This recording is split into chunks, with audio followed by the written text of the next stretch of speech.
عمر رضی اللہ تعالیٰ عنہ کے صاحبزادے ہیں۔ چونکہ آپ عالم تھے، فقیہ تھے، لوگ مسائل دریافت کرتے تھے، اسی طرح ایک مسئلہ کسی نے حالت احرام کے متعلق آپ سے دریافت کیا۔ راوی کہتے ہیں کہ میرے خیال میں احرام باندھ کر مکھی مارنے کے بارے میں یہ سوال کیا گیا تھا کہ کیا حکم ہے شریعت کا کہ اگر کوئی احرام باندھ کر حالت احرام میں مکھی مارے تو، اور پوچھنے والے کا تعلق اس علاقے سے تھا جہاں پر حضرت حسین کو شہید کر دیا گیا تھا۔ وہاں رہنے والا شخص یہ مسئلہ پوچھتا ہے۔ دیکھیے، شریعت کا حکم اگر کسی عالم سے پوچھا جائے تو اس کا کام ہے بتا دیں حکم کیا ہے، اور یہ تو حضرت عبداللہ بن عمر ہیں جو صحابی ہیں، اب ان سے یہ مسئلہ پوچھا جاتا ہے تو حضرت عبداللہ ابن عمر نے فرمایا، اہل العراق یسألون عن الذباب وقد قتلوا ابنت رسول اللہ صلی اللہ علیہ وسلم۔ آپ نے فرمایا عراق کے لوگ مکھی مارنے کا حکم پوچھتے ہیں، حالانکہ انہوں نے نبی کریم صلی اللہ علیہ وسلم کے نواسے کو شہید کیا ہے۔ ایک طرف تو اللہ کے رسول کے نواسے کو شہید کرتے ہیں اور دوسری طرف مکھی مارنے کا حکم پوچھتے ہیں۔ ان کو کیا ضرورت ہے اس طرح کے احکام پوچھنے کی؟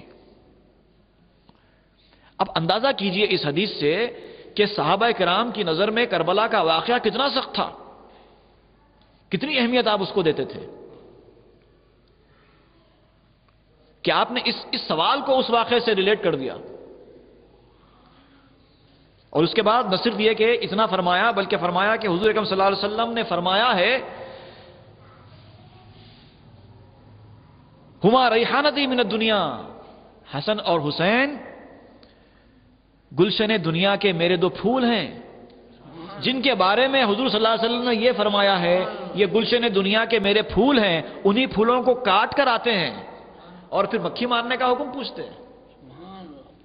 کس قدر آپ کی ناراضگی اس واقعے سے ظاہر ہو رہی ہے۔ اور ایک حدیث شریف میں حضرت عبداللہ ابن ابی نعم سے روایت ہے کہ ایک عراقی نے اسی الفاظ کے ساتھ، بالکل یہی حدیث ہے، تھوڑے سے الفاظ اس کے بدلے ہوئے ہیں، یہ حدیث امام ترمذی نے روایت کی ہے، امام نسائی نے روایت کی ہے، امام احمد نے روایت کی ہے، اور امام ترمذی نے تو یہاں تک کہا ہے کہ یہ حدیث صحیح درجے کی ہے۔ حدیث کے بھی درجات ہوتے ہیں، صحیح کا مطلب جو صحیح نہیں ہے وہ غلط حدیث ایسا نہیں ہوتا، بلکہ حدیث کے درجات ہوتے ہیں۔ جو سب سے زیادہ آتھنٹک، جس کے انکار کی کوئی گنجائش ہی باقی نہیں رہتی، اس حدیث کو صحیح حدیث کہتے ہیں۔ باقی اور حدیثیں بھی ہوتی ہیں، ذرا تھوڑا سا اس کی آتھنٹسٹی کم ہو جاتی ہے تو اس کو حسن کہتے ہیں۔ اسی طرح کی اور کئی حدیثیں ہیں۔ ضعیف حدیث بھی آخری حدیث نہیں ہوتی، اس کے نیچے بھی حدیث کے درجے ہیں۔ لوگوں کو صرف دو ہی حدیث معلوم ہے، ایک صحیح ایک ضعیف، اور کچھ نہیں معلوم ہوتا۔ حالانکہ صحیح کا مطلب یہ نہیں ہے کہ جو صحیح نہیں ہے وہ سب غلط ہیں۔ ہم اردو زبان میں بولتے ہیں صحیح نہیں ہے کا مطلب غلط، حدیث میں ایسا نہیں ہوتا۔ حدیث میں بہت ساری حدیثیں ایسی ہوتی ہیں جو صحیح نہیں ہوتی لیکن پھر بھی حدیث ہوتی ہے۔ تو خیر ایک یہ دوسرا علم ہے، مگر یہ جو حدیث بیان کی گئی اس کے بارے میں امام ترمذی نے کہا ہے کہ یہ بالکل صحیح حدیث ہے۔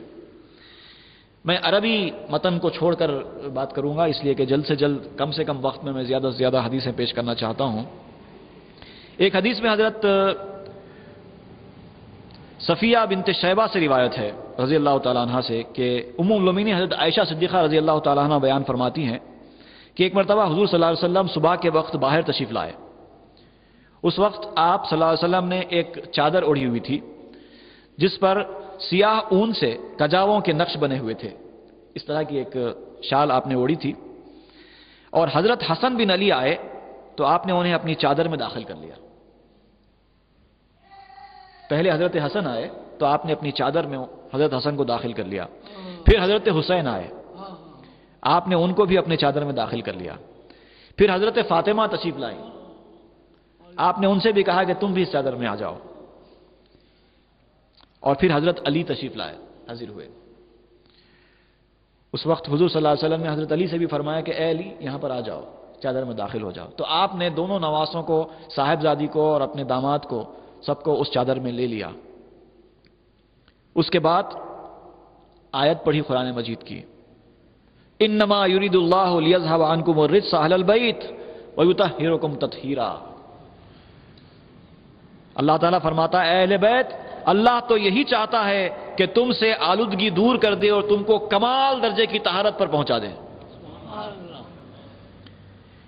اس آیت کا پڑھنا قرآن مجید کی یہ ظاہر کرتا ہے کہ حضور صلی اللہ علیہ وسلم نے ان حضرات کو اپنے اہل بیت میں شامل کیا ہے۔ اور لوگ کہتے ہیں کہ اہل بیت سے مراد صرف ازواج مطہرات ہیں۔ بعض حضرات کہتے ہیں کہ اہل بیت سے مراد صرف ازواج مطہرات ہے۔ میں کہتا ہوں کہ ازواج مطہرات تو اہل بیت ہوتی ہی ہیں۔ اہل بیت کا مطلب گھر والے، اور گھر والوں سے مراد پہلے گھر والیاں ہی ہوتی ہیں، بعد میں دوسرے ہوتے ہیں۔ اور اللہ تعالیٰ نے ازواج مطہرات کو اہل بیت بنایا ہے۔ ان حضرات کو رسول اللہ صلی اللہ علیہ وسلم نے اہل بیت بنایا ہے، تو وہ اللہ کے منتخب کردہ اہل بیت ہیں، یہ رسول کے منتخب کردہ اہل بیت ہیں۔ ایک اور حدیث میں ہے کہ حضرت سعد بن ابی وقاص روایت کرتے ہیں کہ جب مباہلے کی آیت نازل ہوئی، کافروں کے ساتھ مباہلہ ہونے لگا، تو مباہلے میں ہوتا یہ ہے کہ لوگ اپنے عزیز کو مباہلے میں شامل کرتے ہیں اور ان کو ساتھ رکھ کر کسی معاملے میں قسم کھاتے ہیں۔ اور مباہلے کے بارے میں یہ ہے کہ جو کوئی حق پر نہیں ہوتا اللہ تعالیٰ اس کو سزا دیتا ہے۔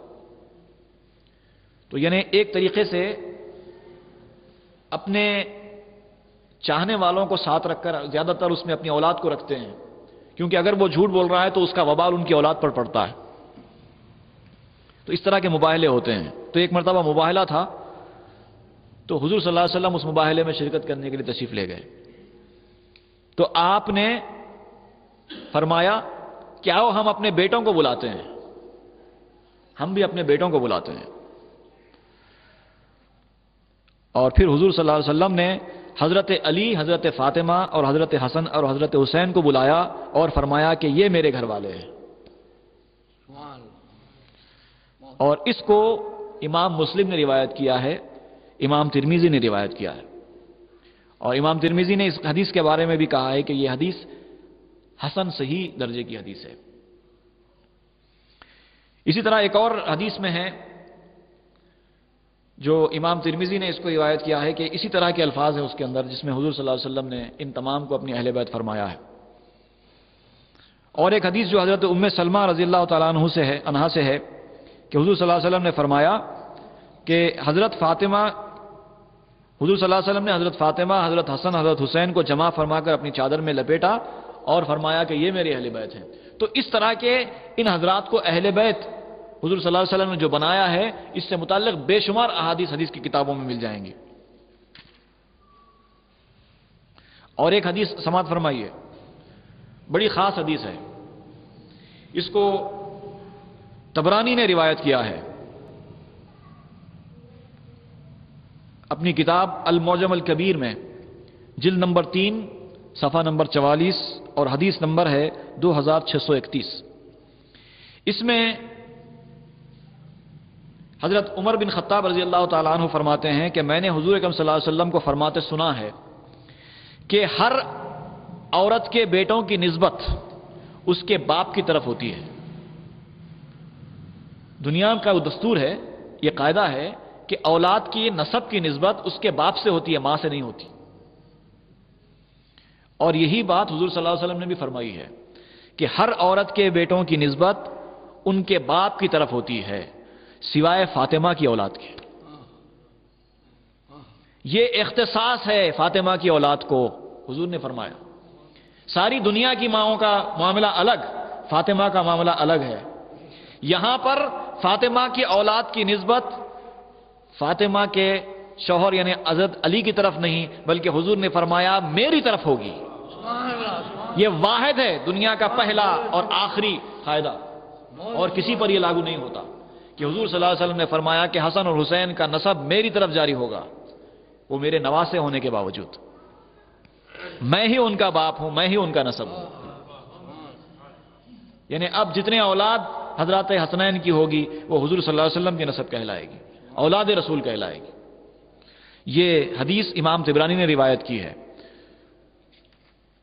ایک مرتبہ پھر میں بتاتا ہوں یہ حدیث معجم الکبیر میں امام طبرانی نے روایت کی ہے، جلد نمبر 3 صفحہ نمبر 44 میں، حدیث نمبر ہے 2631۔ اور ایک حدیث میں حضرت عمر بن خطاب رضی اللہ عنہ فرماتے ہیں کہ میں نے حضور نبی کریم صلی اللہ علیہ وسلم کو فرماتے سنا کہ قیامت کے دن سارا حسب نسب، ساری رشتہ داریاں، سارے رشتے ناتے سب ختم ہو جائیں گے۔ قیامت کے دن نہ شوہر بیوی کا شوہر رہے گا، نہ شوہر بیوی شوہر کی بیوی رہے گی، نہ باپ کا بیٹا بیٹا رہے گا، نہ بیٹے کا باپ باپ رہے گا۔ ہر کوئی اپنا اپنا الگ، نفسی نفسی، کسی کا رشتہ کسی سے نہیں۔ وہ دن ہوگا قیامت کا۔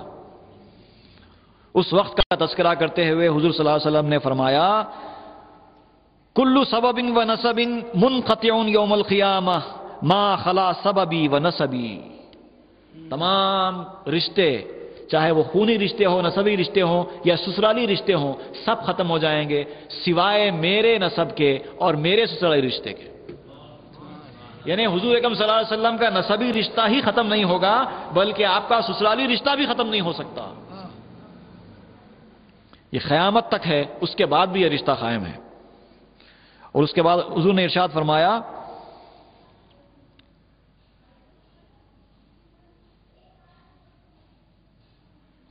ہر بیٹے کی نسبت باپ کی طرف ہوتی ہے سوائے اولاد فاطمہ کے، ان کا باپ بھی میں ہوں اور ان کا نسب بھی میں ہوں۔ اس حدیث کو امام عبد الرزاق نے روایت کیا ہے، بیہقی اور طبرانی نے روایت کیا ہے۔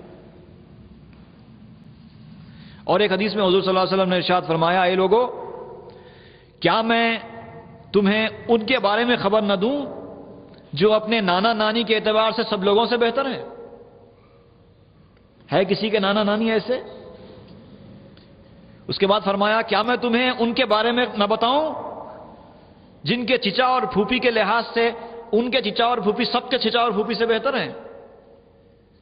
اور فرمایا کیا میں تمہیں ان کے بارے میں نہ بتاؤں جو اپنے ماموں اور خالہ کے اعتبار سے سب لوگوں سے بہتر ہیں؟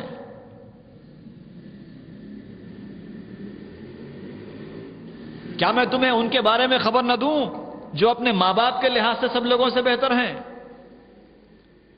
ماں باپ کو لے لو، چچا چاچی کو لے لو، پھوپھی کو لے لو، نانا کو لے لو، جس رشتے سے جدھر چاہے لے لو، ان کی طرح کا نانا کسی کا نہیں، ان کی طرح کا باپ کسی کا نہیں، ان کی طرح کی ماں کسی کی نہیں، ان کی طرح کی پھوپھی کسی کی نہیں۔ ایسے کون ہے؟ حضور نے فرمایا وہ حسن اور حسین ہیں، وہ حسن اور حسین ہیں۔ اور اس کے بعد آگے کی حدیث کے حصے میں ارشاد فرمایا گیا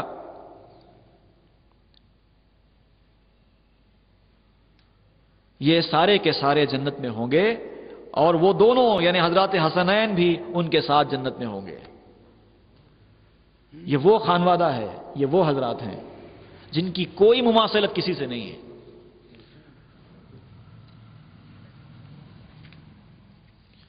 اور ایک حدیث حضرت ابو ایوب انصاری بیان کرتے ہیں کہ میں حضور صلی اللہ علیہ وسلم کی بارگاہ اقدس میں حاضر ہوا تو دیکھا کہ حسن اور حسین علیہ السلام آپ کے سامنے یا گود میں، آپ کو اتنا یاد نہیں ہے کہ سامنے کھیل رہے تھے یا گود میں کھیل رہے تھے، آپ نے دونوں کا تذکرہ کیا، یا تو سامنے کھیل رہے تھے یا گود میں کھیل رہے تھے۔ میں نے عرض کیا رسول اللہ کیا آپ ان سے محبت کرتے ہیں؟ اس قدر آپ اپنی گود میں ان کو کھلا رہے ہیں